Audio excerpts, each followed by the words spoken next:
warahmatullahi wabarakatuh. Apa kabar hari ini? Alhamdulillah, luar biasa. Tetap semangat, semakin cerdas. Yes, yes, yes. Allahu Akbar. Nah, anak soleh dan soleh di rumah bertemu lagi dengan Ibu Guru Alma, wali kelas 1D Ali bin Abu Thalib. Hari ini Ibu Guru Alma yang akan bertugas membawakan materi tematik. Nah, seperti biasa, tak henti-hentinya Ibu Guru memberikan nasihat sebelum kita memulai pembelajaran. Ingat, walau kita belajar dari rumah, anak soleh dan soleha di rumah harus tetap semangat, rajin mengerjakan tugasnya, rajin beribadah, dan jangan sekali-kali meninggalkan sholat 5 waktunya. Nah, seperti biasa, sebelum kita memulai pembelajaran, kita biasakan untuk berdoa. Kita baca doa sebelum belajar dan doa kelancaran berbicara.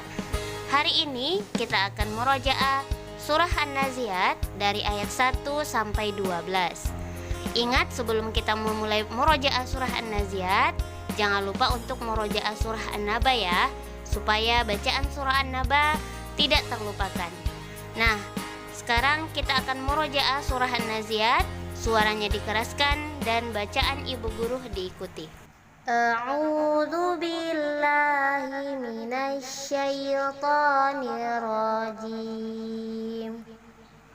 Bismillahirrahmanirrahim. Wan nazi'ati gharqa wan nashitati nashta wassabihati sabha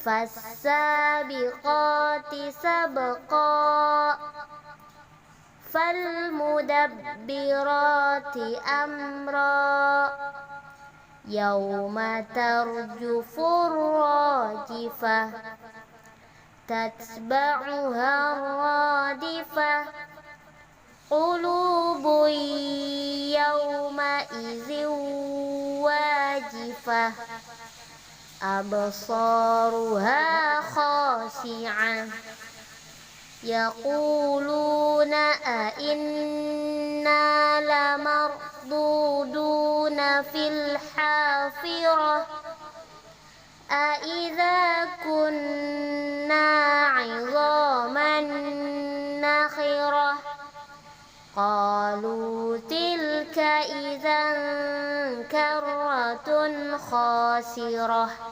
Nah, untuk pembelajaran tematik hari ini kita akan belajar pembelajaran 2 dan pembelajaran 3. Nah, untuk pembelajaran 2, muatan pembelajaran yang akan kita pelajari pertama kali adalah muatan bahasa Indonesia, yaitu membedakan benda hidup dan benda tak hidup berdasarkan ciri-cirinya. Nah, kemarin Bu Guru Nini sudah menjelaskan ya, ada beberapa ciri-ciri benda hidup dan ada juga beberapa ciri-ciri benda tak hidup. Nah, ada yang masih ingat apa ciri-ciri dari benda hidup? Yang pertama adalah, betul sekali, yaitu dapat bergerak sendiri. Kemudian ciri-ciri yang kedua adalah, betul, yaitu bernafas. Jadi ciri-ciri benda hidup yang pertama dapat bergerak sendiri, kemudian bernafas, dan yang ketiga adalah, nah, betul sekali, yaitu memerlukan makanan dan air. Jadi ada 3 ciri-ciri makhluk hidup atau ciri-ciri benda hidup yang telah dijelaskan kemarin oleh Bu Guru Nini. Yang pertama, dapat bergerak sendiri, bernafas, dan memerlukan makanan. Nah, sekarang apa ciri-ciri benda tak hidup? Jadi ciri-ciri benda hidup dan benda tak hidup itu berbeda ya nak ya. Nah, ada yang masih ingat apa ciri-ciri benda tak hidup? Jawabannya yang pertama adalah, nah, betul sekali. Yang pertama, tidak dapat bergerak sendiri. Jadi benda tak hidup tidak dapat bergerak sendiri, hanya bisa bergerak jika digerakkan oleh bantuan manusia. Kemudian yang kedua, tidak bernafas. Kalau tadi benda hidup bernafas, kalau benda tak hidup dia tidak bernafas. Kemudian yang ketiga adalah tidak memerlukan makanan dan air. Jika makhluk benda hidup memerlukan makanan dan air, berbeda dengan benda tak hidup, dia tidak memerlukan makanan dan air. Jadi ada 3 ciri-ciri benda hidup. Ibu guru ulang lagi. Yang pertama, dapat bergerak sendiri, bernafas, dan memerlukan makanan dan air. Sedangkan benda tak hidup, yaitu ciri-cirinya tidak dapat bergerak sendiri, tidak bernafas, dan tidak memerlukan makanan dan air. Nah, sekarang kita masuk ke materi ya. Membedakan benda hidup dan benda tak hidup berdasarkan ciri-cirinya. Tadi ibu guru sudah memberikan ciri-cirinya. Nah, coba perhatikan gambar yang pertama. Ini adalah gambar, betul sekali, ini adalah gambar kelinci. Nah, kelinci dapat bergerak sendiri. Kelinci memerlukan makanan dan air. Kelinci juga bernapas. Berarti kelinci adalah benda hidup. Nah, berdasarkan ciri-cirinya ya. Dia dapat bergerak sendiri, memerlukan makanan, dan dapat bernapas. Jadi kelinci merupakan benda hidup. Nah, sekarang gambar yang ada di samping ini adalah gambar, betul sekali, gambar robot-robot. Nah, ini anak laki-laki pasti senang dengan gambar ini, dengan permainan ini ya. Nah, ini robot merupakan benda hidup atau benda tak hidup. Nah, kita lihat ciri-cirinya ya. Robot tidak dapat bergerak sendiri. Jadi robot hanya bisa bergerak jika dibantu oleh manusia. Nah, robot memerlukan baterai untuk bergerak. Kemudian robot tidak memerlukan makanan dan air. Robot tidak makan dan minum ya. Nah, robot tidak bernafas. Nah, berarti robot adalah benda tak hidup. Berdasarkan ciri-cirinya tadi. Nah, dia tidak dapat bergerak sendiri, hanya memerlukan baterai untuk bergerak. Robot tidak memerlukan makanan dan air. Robot tidak bernafas. Berarti robot adalah benda tak hidup. Jadi dilihat ciri-cirinya ya nak ya. Nah, sekarang ibu guru ingin memberikan contoh satu. Ibu guru berikan benda sepeda. Nah, ini sepeda. Ini benda hidup atau benda tak hidup? Jawabannya adalah betul sekali, yaitu benda tak hidup. Kenapa sepeda merupakan benda tak hidup? Karena sepeda tidak bisa bergerak sendiri. Sepeda juga tidak memerlukan makanan dan minum. Kemudian sepeda tidak bernafas. Paham ya? Oke, nah sekarang kita lanjut ke pembelajaran selanjutnya, yaitu pembelajaran 3 muatan PPKN. Makna simbol sila keempat Pancasila. Nah, ada yang masih ingat ya simbol dari sila-sila Pancasila? Coba sila yang pertama disimbolkan dengan, betul sekali, yaitu gambar bintang. Kemudian yang kedua disimbolkan dengan gambar rantai. Dan yang ketiga disimbolkan dengan gambar pohon beringin. Dan yang keempat disimbolkan dengan kepala banteng. Ini dia adalah simbol Pancasila yang keempat. Jadi harus diingat ya nak ya, dihafalkan simbol-simbol sila Pancasila. Nah, banteng termasuk benda hidup atau benda tak hidup? Merupakan benda hidup. Kenapa? Banteng merupakan hewan yang suka berkelompok. Jadi banteng merupakan hewan itu memerlukan makanan dan minum, bergerak sendiri, dan bernafas. Jadi banteng ini merupakan benda hidup. Nah, banteng ini merupakan hewan yang sangat suka berkelompok. Banteng juga merupakan hewan yang memiliki jiwa sosial yang tinggi. Jadi kalau kita lihat hewan banteng itu sering berkelompok ya. Nah, adapun makna dari simbol sila keempat, yaitu bermakna bahwa rakyat Indonesia suka bermusyawarah. Bermusyawarah artinya berkumpul.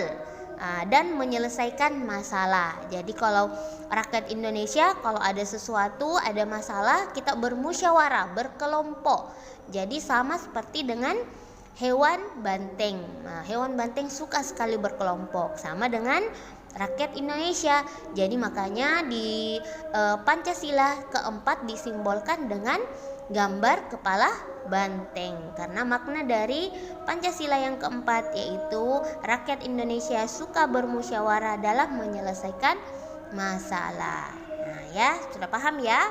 Jadi simbol sila keempat disimbolkan dengan kepala banteng, maknanya masyarakat Indonesia suka bermusyawarah dalam menyelesaikan masalah. Paham ya?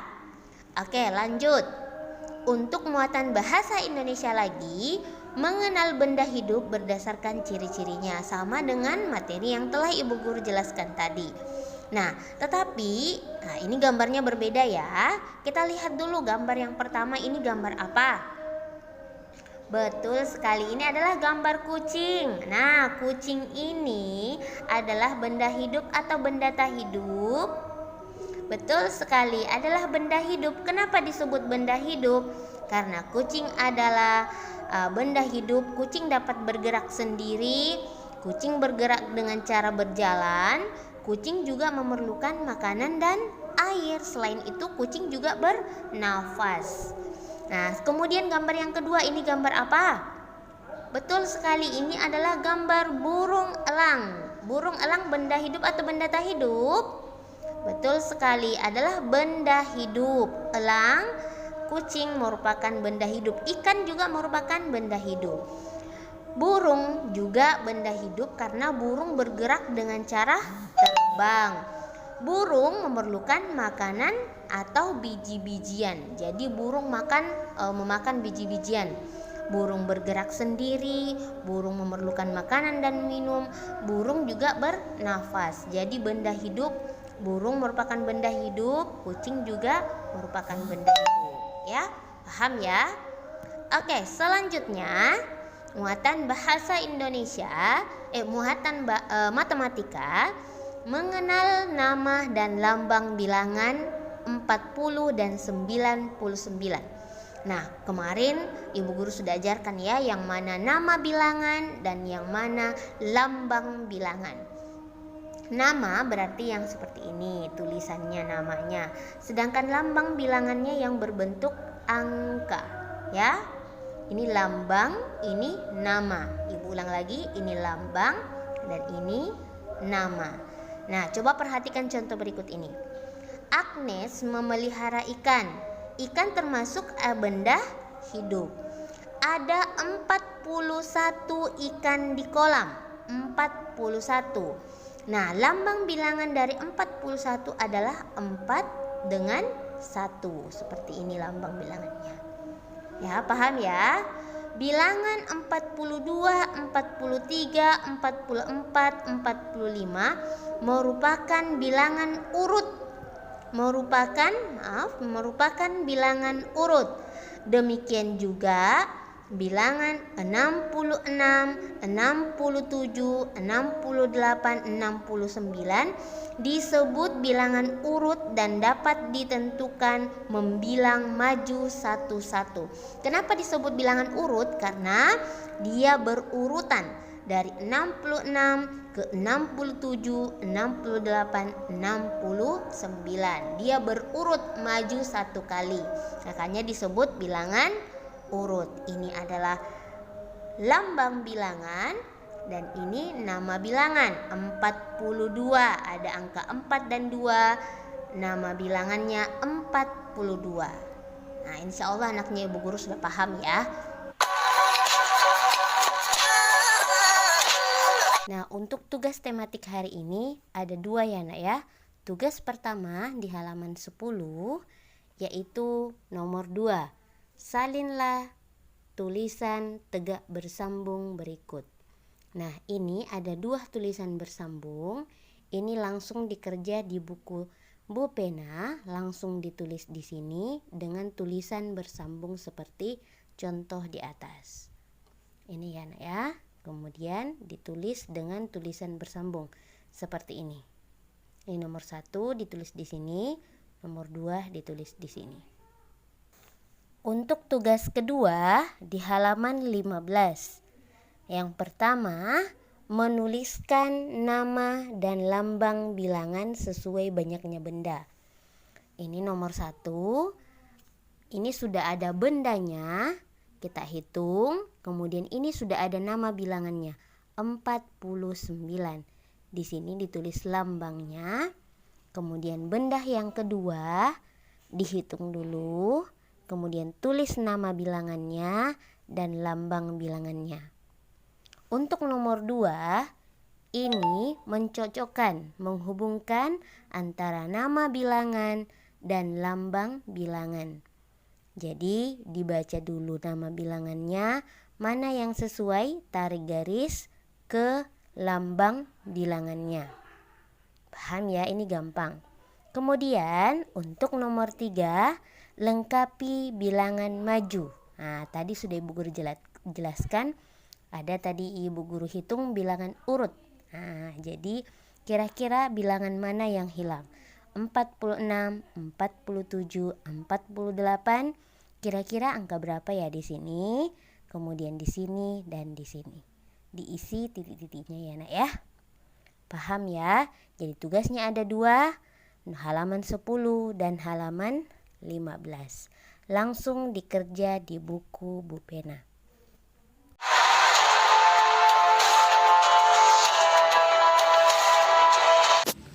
Assalamualaikum warahmatullahi wabarakatuh. Apa kabar hari ini? Alhamdulillah, luar biasa. Tetap semangat, semakin cerdas. Yes, yes, yes, Allahu Akbar. Ahlan wa sahlan. Ahlan bik. Kaifa halukum? Bi khair, alhamdulillah. Ya, alhamdulillah hari ini kita masih diberikan kesehatan sehingga kita bisa melanjutkan materi kita. Nah, yaitu materi bahasa Arab. Nah, hari ini materi kita masih tentang al-fawakih, yaitu buah-buahan. Nah, di pertemuan ini Ibu Guru akan memberikan kalian tugas untuk menghafal bahasa Arab, nama buah-buahan yang sudah pernah Ibu Guru berikan. Misalnya bahasa Arab pisang, bahasa Arab anggur, bahasa Arab mangga, bahasa Arab nanas, dan masih banyak lagi ya. Jadi di sini Ibu Guru mau lihat bagaimana kreasinya anak soleh-solehanya Ibu Guru yang ada di rumah dalam menghafalkan bahasa Arab nama buah-buahan yang pernah Ibu Guru berikan. Nah, apakah kalian mau menghafal kosakata tersebut menggunakan lagu? Boleh, ataukah bagaimana, terserah kalian. Ibu Guru mau lihat bagaimana kreasinya ya. Apakah kalian mau menghafalnya pakai lagu, misalnya pakai nada balonku ada 5, boleh, atau naik-naik ke puncak gunung, boleh. Jadi terserah ya bagaimana kreasinya anak soleh-solehnya Ibu Guru yang ada di rumah. Atau bisa juga ya kalau kalian mau menghafalkan kosakata tersebut dengan cara berpuisi, boleh ya. Jadi tinggal kreasinya anak soleh-solehnya Ibu Guru, bagaimana cara melafalkan atau menghafalkan kosakata yang Ibu Guru berikan ya. Cukup penjelasan Ibu Guru untuk tugasnya anak soleh-solehanya Ibu Guru yang ada di rumah. Jadi Ibu Guru tunggu tugasnya ya. Oh iya, Ibu Guru lupa. Ingat ya, tugasnya itu dikirim melalui video ya. Oke, sebelum Ibu Guru akhiri, Ibu Guru ucapkan tetap semangat belajar di rumah, jaga kesehatannya dan jaga kebersihannya. Wassalamualaikum warahmatullahi wabarakatuh. Alhamdulillah, berakhir sudah pembelajaran kita hari ini. Terima kasih telah menyaksikan video Ibu Guru sampai akhir. Dan ingat, tetap semangat belajar di rumah. Kita berdoa sama-sama semoga pandemi ini segera berlalu dan kita bisa masuk secara normal belajar di sekolah. Terima kasih Ibu Guru akhiri. Assalamualaikum warahmatullahi wabarakatuh.